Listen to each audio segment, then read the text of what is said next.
ఇక్కడికి వచ్చిన వాల్మీకి బోయ సోదరులందరికీ కూడా నమస్కారం.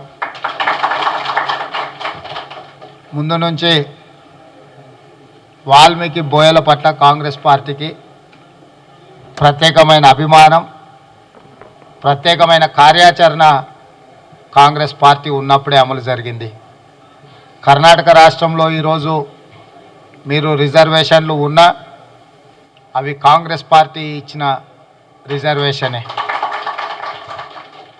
ఇవాళ తెలంగాణ రాష్ట్రంలో కూడా ముఖ్యంగా ఓబీసీ మేనిఫెస్టో మొత్తం మా మిత్రుడు పొన్నం ప్రభాకర్ గారు అందరి తరఫున విజ్ఞప్తులు తీసుకొని చాలా వరకు మొన్న మంత్రివర్గ సమావేశంలోనే నిర్ణయాలు తీసుకున్నాం.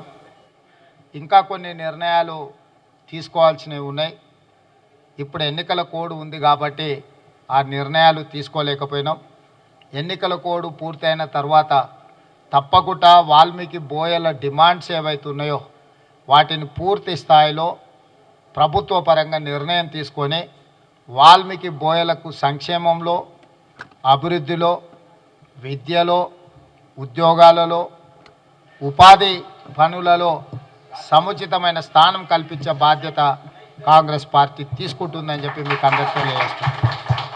అదేవిధంగా ఈ సమావేశం తర్వాత మీకు సంబంధించిన ప్రతినిధులు డాక్టర్ మల్లు రవి గారు, వంశీచంద్ర రెడ్డి గారిని తీసుకొని మంత్రులు పొన్నం ప్రభాకర్ గారి దగ్గరికి వెళ్ళి ప్రత్యేకంగా కూర్చోండి, వివరాలు పూర్తిగా అందించండి. ఎట్లెట్లా దీర్ఘకాలికంగా మన సమస్యలు వాయిదా పడుకుంటూ వస్తున్నాయో వీటి పరిష్కారానికి మనం తీసుకోవాల్సిన నిర్ణయాలు, ప్రభుత్వం వైపు నుంచి మేము చేపట్టవలసిన చర్యలను అన్నిటిని కూడా మంత్రి గారితో మాట్లాడి వాటిని ఒక కొలిక్కి పట్టుకొని రండి. నాకు ముందు నుంచి కూడా గద్వాల, అలంపూర్ ప్రాంతంలో ఉండే బోయలు వాళ్ళ కుటుంబాలతో గట్టుభీముడి నుంచి మొదలు పెడితే ఈ కుటుంబాల అందరితో కూడా నాకు సత్సంబంధాలు ఉన్నాయి. వనపర్తిలో కూడా చాలామంది నేను చదువుకున్నది కూడా మీకు తెలుసు, బోయ మచాన వాళ్ళ ఇంట్లోనే ఉండే మీకు తెలుసు. నాకు మీ సమస్యల పట్ల అవగాహన ఉన్నది.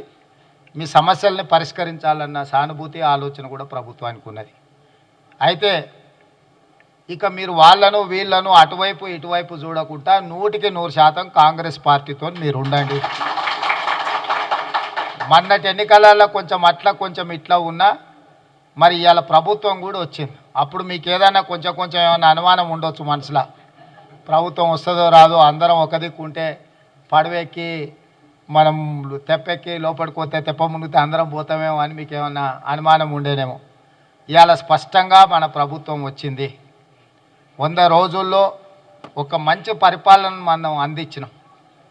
రాష్ట్ర స్థాయిలో, జాతీయ స్థాయిలో తెలంగాణలో కాంగ్రెస్ ప్రభుత్వం ఒక ఆదర్శంగా నిలబడ్డది.